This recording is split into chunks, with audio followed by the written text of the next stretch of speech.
Je veux que soit mis en place un contrôle parental par défaut qui permettra de garantir simplement son application. Aujourd'hui, c'est une démarche volontaire.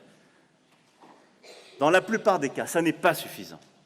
Ça doit être un contrôle par défaut. Je sais que ça gêne beaucoup de plateformes, beaucoup d'opérateurs numériques. Très bien. Je sais que le dogme est souvent la liberté. J'aime la liberté, moi aussi.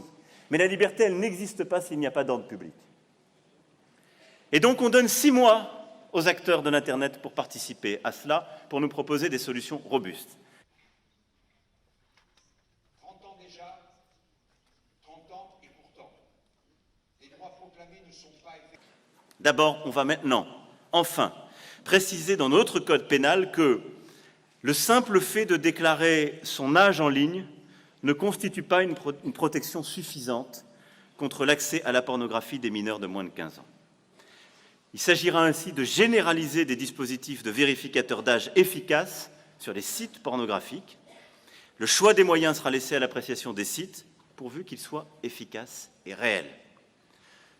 Et à cette nouvelle obligation répondront de nouvelles sanctions. Les juges pourront ainsi bloquer les sites qui ne respecteront pas cette loi. Mais si nous sommes ici, c'est pour continuer parce qu'il y a encore beaucoup à faire.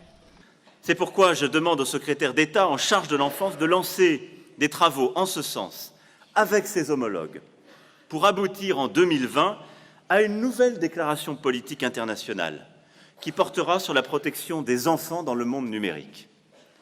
Nous avons en effet besoin de protéger la vie privée et les données personnelles des enfants, de protéger nos enfants contre le cyberharcèlement et la haine en ligne, de protéger nos enfants contre la pédocriminalité et la diffusion d'images d'enfants en ligne, de mieux les protéger contre l'accès en ligne à des contenus illicites, de les protéger contre l'exposition précoce aux écrans.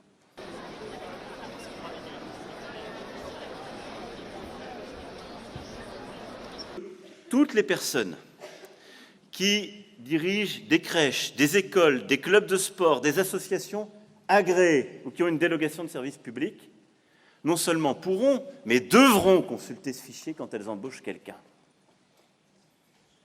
Elles y auront accès et nous allons passer avec tous les ministères des audits pour nous assurer qu'elles le font bien et pour s'assurer que telle personne qui parfois a commis le pire, il y a 5 ans, 10 ans, 15 ans, si elle a purgé sa peine, elle doit pouvoir se réinsérer dans la société.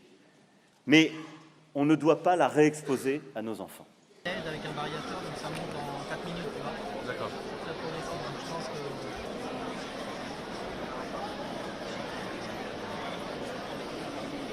Ce matin, c'est la journée des droits de l'enfant, la 30e, celle qui nous réunit tous dans cette